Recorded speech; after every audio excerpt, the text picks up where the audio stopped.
The date is November 21st, 2002, and Charles Barkley is about to kiss a donkey's ass on live television. Yes, you heard that correct. But how did we get here? Well, let's go back 4 days earlier to November 17th, 2002, in Los Angeles. The Lakers are currently coming off a three-peat, but there is some championship hangover. This was the offseason where Shaquille O'Neal would famously wait until just before training camp to get surgery, saying, quote, "I got hurt on company time, so I'll heal on company time." As a result, the Lakers would get off to a rocky start, sitting at 3-6, with Kobe Bryant doing all he can to keep the Lakers afloat. But on this night, their work would be cut out for them, as the Houston Rockets would be in town. With them comes the mysterious 7'5" center from China, Yao Ming. Although Yao Ming wasn't the first Chinese player in the NBA, he was by far the most hyped. At 7'6", he was a unicorn, the son of two former Chinese national team captains, seemingly destined for basketball greatness. He's got good skills for an 18-year-old, and he's always trying to get better every day. He comes out, works hard on his defense and his rebounding and moving his feet, and he's still really enthusiastic about the game, and eventually he's going to be a great basketball player. But Yao's journey into the league isn't without controversy. At the age of 17, he was already playing for the Shanghai Sharks varsity team. With a towering height of 7'5", his favorite player is coincidentally Hakeem Olajuwon. My favorite player is Hakeem Olajuwon of the Houston Rockets, probably because we're both centers. He's great, and I think that he brings a real intelligence to the court in the way he plays basketball. In the summer of '97, Yao Ming would be even invited to play in Michael Jordan's camp and impressed greatly against a trash-talking MJ. How well do you remember him talking trash to you? I don't understand. What do you mean? I just don't understand the English back then. In 1999, Yao Ming would actually be convinced by the Sharks GM, who he refers to as Mr. X in his autobiography, to enter the NBA draft. There is a catch though. Yao Ming must sign Mr. X as his agent. Once the NBA Players Association got a hold of this contract, Yao Ming was able to avoid it. Why? Because Mr. X was asking for 33% of Yao's income. At the exact same time in the NBA, Charles Barkley would be in his final season with the Houston Rockets. Oh, there's a swing by O'Neal, and they got a brouhaha on the field. After a tumultuous season sidelined from injuries, he would officially retire after scoring this iconic final bucket.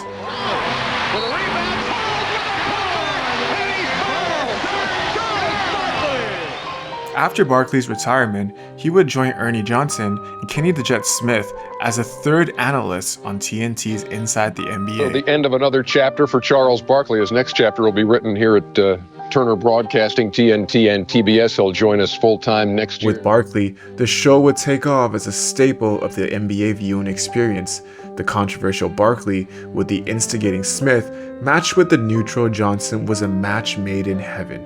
In 2002, due to the success of the show, TNT would debut a new show featuring the trio called Listen Up, to be played before the network's Thursday doubleheaders. That year, Yao Ming would again try his hand at entering the NBA draft. However, he would run into more trouble. You see, while Yao Ming chose to not enter the 1999 NBA draft, his national teammate Wang Zhizhi did, and would be drafted 36th overall by the Dallas Mavericks, becoming the first Chinese player in NBA history. Wang Zhizhi lights it up from deep. Wang Zhizhi would join the Mavericks for the entire 2002 NBA season, and despite his stated obligations of returning to China that summer, Wang would instead blindside both the Mavericks and China, and choose to stay in the United States, facing major criticism from China to say the least. With Yao, China was now more cautious than ever. After intense negotiations, China would allow Yao to enter the NBA draft under 3 strict conditions. Yao must continue to play for the Chinese national team every summer. He must be selected number 1 overall, and he must send 50% of his salary back to China, an unconfirmed but widely reported claim at the time. Once assured that Yao would go first overall, the Shanghai Sharks granted him clearance, making him officially eligible for the NBA draft. Another note, Yao Ming, Chinese player with great upside here, 7'6". The Shanghai Sharks are going to release him before the Saturday deadline to apply for the NBA draft. From the start, skepticism surrounded Yao's transition to the NBA. Critics doubted whether he could live up to the hype. Bill Simmons famously wrote, "Years from now, we will remember Yao Ming over Jay Williams the same way we remember Bowie over Jordan." Digbatao piled on, saying, "I feel he would be abused inside." Some say Ming can handle the basketball well and shoot 15-foot jumpers, but is that what you really want from a player his size? Adding to the doubts, Yao's obligations to China forced him to play the 2002 FIBA World Championships, causing him to miss the Rockets training camp. First 2 weeks of training camp where you put in your nuts and bolts of your philosophy, your offense, your defense, he missed all that. And early on, the critics looked like they would be correct. It was a debut to forget. Early in the second, Jonathan Bender goes right over the big guy for the lane. He would be scoreless all night, getting no points, only 2 rebounds, and incurring 3 fouls in just 11 minutes on court. In 2 of his first 4 NBA games, Yao would score 0 points. I should keep top of myself, and also my parents is helping on that. Everybody have a start, but most important is where you're ending at. 2 nights after his scoreless outing against Seattle, Charles Barkley would join the chorus of doubters. Kenny and Charles. How much time we got? Ernie Johnson. How much time do you need? Are we gonna make the bet? Yao Ming. He said Yao Ming gonna get 19 points. If he gets On 19 Saturday points in the game, I'll kiss his ass right here if he gets 19 points in the game. No, don't score, Yao Ming. That's right. You're right. Just have a bad game. Do you know? Now back to our game. After sitting the majority of the first quarter, Yao would let his mark be felt in the second. Yao would finish with 12 points in the second quarter alone, putting on display an array of offensive skill set.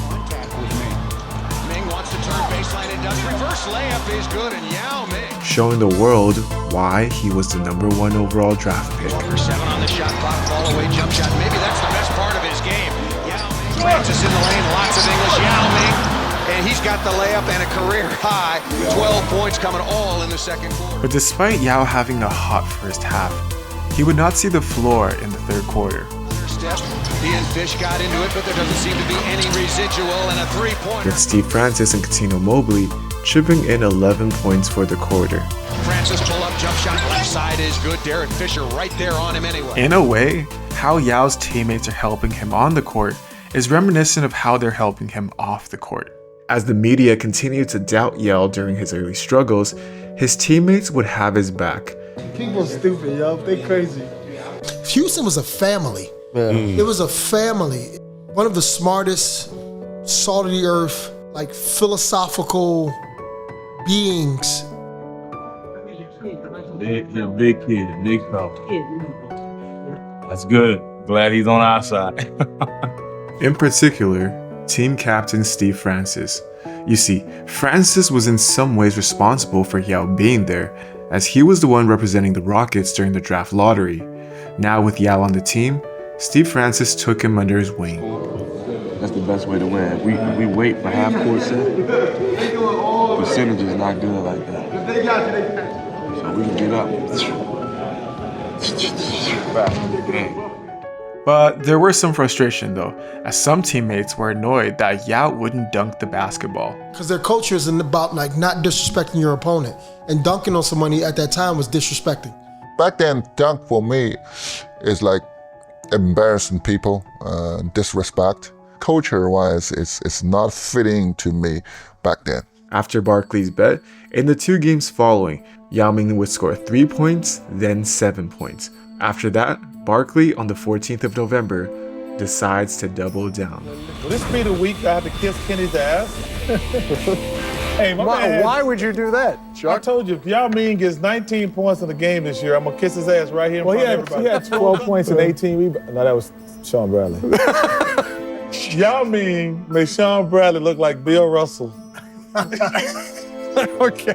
When you said that, I thought you was going to bet me he's going to get 19 points in a week.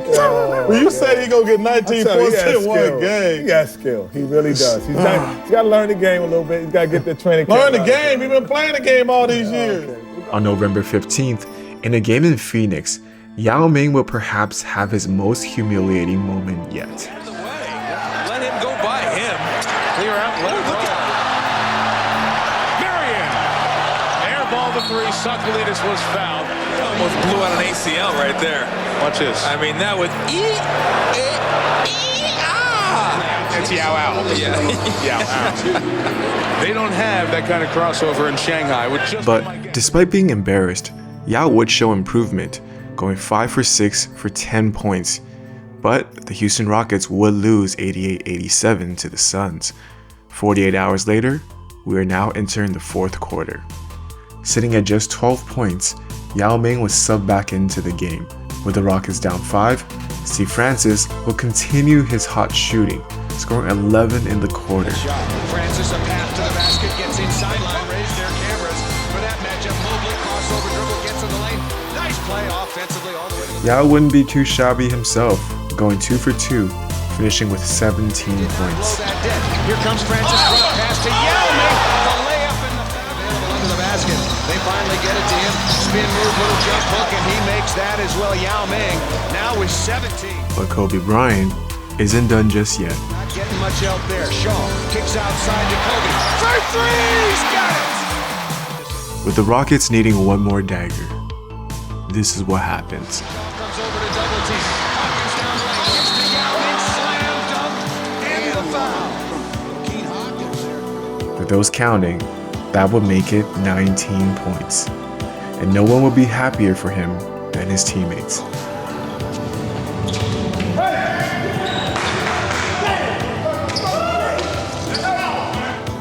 Today, Yao Ming is unquestionably celebrated as an NBA legend. But in those first couple weeks of the 2002-2003 NBA season, most were convinced he was destined to fail. Yet, it was this November night that reminded everyone, perhaps greatness simply required patience. While the world doubted, Yao and his teammates never wavered. Can't wait to see TNT. Can't wait to see it. I went out and bought an ass and kissed my ass right here on national TV. Like, I need some lipstick and punk her up. Kiss my ass. Kenny. I said, how can I win and still win? This is how Kenny, you trying to humiliate me. No, I'm saying, no, it would be more humiliating if you kissed me than, so I said I'd buy an ass. Okay. You know what? I'm a man of my word. You're a man of your word. Uh-oh. He's gonna kick him. He's gonna kick him. Not exactly what the donkey wanted to hear. He's gonna kick him. He kissed it. Yes.